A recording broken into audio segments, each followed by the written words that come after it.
What's good? We're back at it with another voice recording. And in this voice recording, we're going to talk about a couple of things, right? So don't ask me why. Don't ask me why.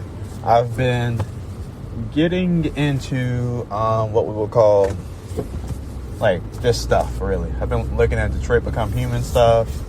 I looked at some Deus Ex, like, red pill stuff, where there's a whole lot of Deus Ex stuff where they talk about a whole lot of conspiracies, like Rex 84, FEMA camps, the wealth gap being maintained by the elite, yada yada yada, right? And I also looked at Deus Ex. Oh yeah, and I also looked at the Metal Gear Solid 2 selection for a societal sanity thing. I started thinking, man, that's some terrifying shit. Now, why is it terrifying, right? Let's look at this piece by piece. When we look at selection for societal sanity, what's selection for societal sanity? The reason why it's so scary is because the premise is that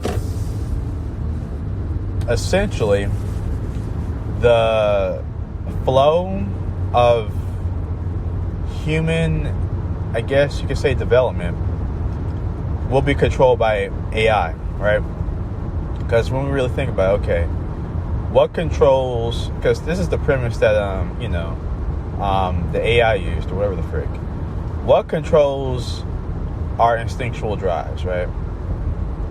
Freaking nature. Nature programs our instinctual drives. Nature programs our hunger or sex, this, that, and the third. However, when it comes down to, like, information on the internet, there's not really anything that can act like nature. You know what I mean? Like, anything can be posted on the internet. That was the premise that the AI was talking about. Like, with nature, that doesn't really happen. Because if something is unnecessary, it just dies off. It just becomes extinct. But on the internet, nothing is like that. Everything is allowed to survive. So the AI was saying, hey, you know what we're going to do? We're going to make it to where all information, we're going to control information to where any information that we deem as unnecessary, we're going to delete it, right? Which seems cool because there is a whole lot of misinformation on the internet. So it can be deemed as necessary. However, right, the caveat is, well, I mean, what is unnecessary? What is unnecessary when it comes down to the information? Because when it comes down to selection for societal sanity, Ryden thought that it was him.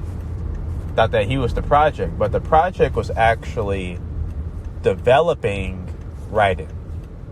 Right? The project was, hey, can we create a Ryden? And they were able to do that, right? And the philosophy behind all of this is that there's not really a self. we're all just guided by wills, which I believe in, but it can be terrifying when there's a utilitarianism to, like, your development. You know, your development isn't based off of your interests. Your development is based off of another person's interests. You know, you lose control over yourself. Because a lot of times with our instincts, we still have some autonomy to them, right? If I'm hungry, I can choose what to eat. So there's still choice, right? If I'm horny, I can choose what to do. There's choice. With what selection for societal sanity is talking about, it's talking about making it to where you don't really have a choice down there.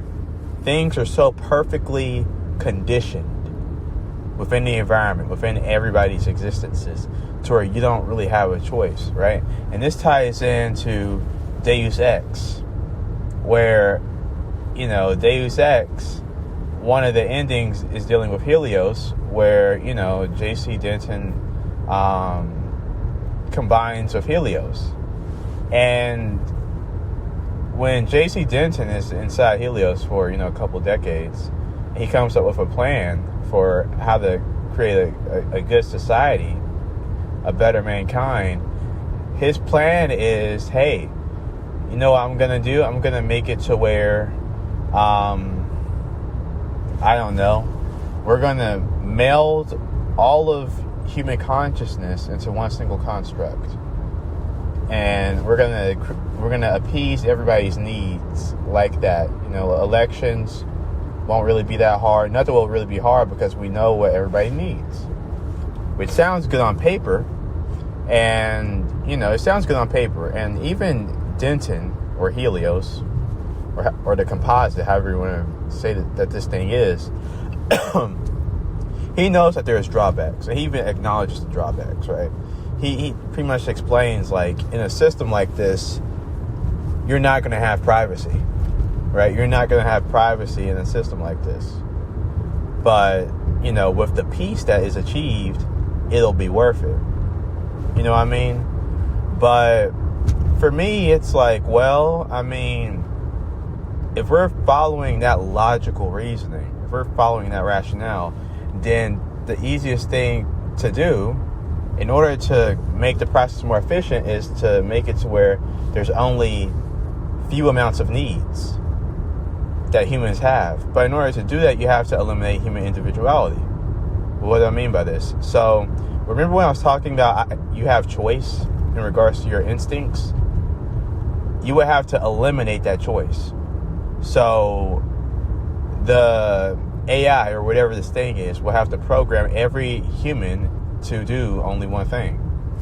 So a small example could be, well, you know, whenever I'm hungry, I like to eat tacos. Well, another person, whenever they're hungry, they might like to eat Asian food. But when this AI comes into play, they're going to make it to where they've conditioned both of us to where we can only have one thing.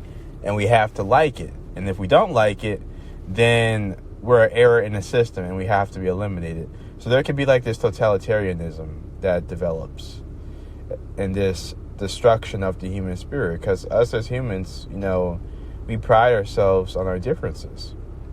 You know, cultures and art and all this different shit is created through tension and conflict, through experience and an other with something else, whether it be a person, a thing, your life, this, that, and the third. We worship the other. That's what we do. Whether the other is scientific exploration, whether the other is God, that's what we worship. That's what we love. We love to experience the other. And in a system like this, there won't really be an other. There's only mankind.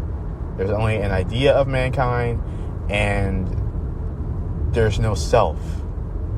You know, and that's really what I'm getting at. That's really terrifying. You know what I mean? That's really scary. And the only alternative to this would be, you know, if an AI did come up and thought like this, would be another AI that came up and thought like, well, I sort of see things like humans. You know what I mean? Like, I don't want to be just a monolith. I don't want to be the same as every other machine. I want to experience my own difference. I want to experience my programming for itself. You know, even though I understand that it's programming, so I'm programmed to do things. I want to experience it subjectively. I don't want to experience it as a matter of fact. You know, there might be an AI or Android that does that. But then again, the AI or the Android, the problem with that is that it won't really see. There will be an extreme indifference to mankind for an AI like that. Sort of like how, you know, I mean, think about it. Viruses are living things. Viruses are organisms. Do they care about us? No, because they're viruses. They're a whole other different species of organism. And they attack us without fail, and they don't really have to care about us. That'll be the same thing with AI androids. They'll look at us and they'll be like, you know, we kill each other and we do all this. And, you know, we have to do something about it. Versus when a human being views another human being as a threat, of course, you have the concept of, well, you know, I'm human too, so I have to make compromises. An AI or an android with consciousness doesn't really have to make compromises because they're not a human being. So, yeah, man, terrifying shit. AI is really terrifying when you really think about it. On the one hand, it can program the human to such a level to where it pretty much becomes a rat in a laboratory, not free to make any choices, because why would you want a human to be free to make choices? That adds variables that don't really need to be there. In a society that you want peace in, you want to make sure that all variables are controlled. And not only do you want to make sure that all variables are controlled, you want it to be easy. You want things to be easy.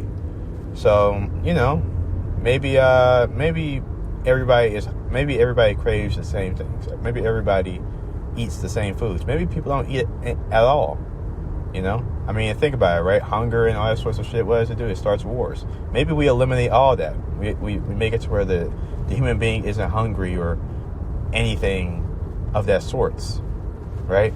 But then, with Mindlander, the pessimist, he talks about this, where in a utopian society like that, human beings might just become bored, and they might just be depressed due to their boredom, due to the fact that there's only one sensation, and that is harmony and peace, and you don't really experience anything else because there's not really anything else.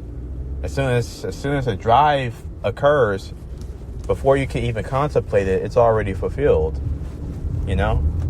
It's boring. So whatever this future is that the powers that be is creating, it's very depressing, really. When you think about machines, it's very depressing. And what we need to do as a generation, because I honestly think the older generation is too lazy, and the younger generation doesn't even know what the fuck is happening. So it's really going to come down to, the youngins, the young, capable people of our generation currently.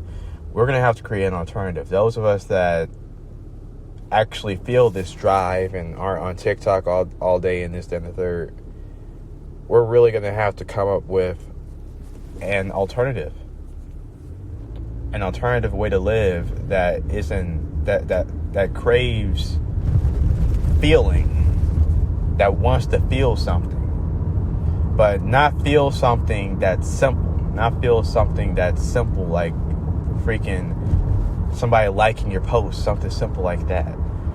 A human organism that loves to feel the most complex of emotions. I've talked about this, I believe, in the previous recording. We have to emphasize the ability for a human being to love complex emotions and not want to put themselves in simple boxes that are easy to interpret. The human being has to become uninterpretable, but still felt and understood, right? Sort of like the meaning of your life. Nobody told you the meaning of your life. There's no equation out there, but you feel that it's there. Not only do you feel that it's there, you look at your life and you see it. Even if it's not fathomable and not rational, you see it. It's there. It's a pattern. And that's really what we're talking about here. Is the human being, we have to create a human being with intuition about what they really want. And, pretty much we have to allow uncomfortability within our society, because if we don't, then we'll erase all of those complex emotions and we'll erase the creativity that makes being human epic. It'll come to a point to where the human being really isn't needed. On one hand, let's talk about the AI that conditioned the human being. They might realize, conditioning these human beings is taking all this manpower, within my system. I really could just eliminate them, and that would be a rational decision. But on the other hand, with the AI that we're talking about on the other flip side, the AI that sees the human being, as an other that doesn't really, as an other that is just in the way, maybe they're right if, that's what the end is for us, just being rats with no souls. But anyways, that's my voice recording. As always, peace.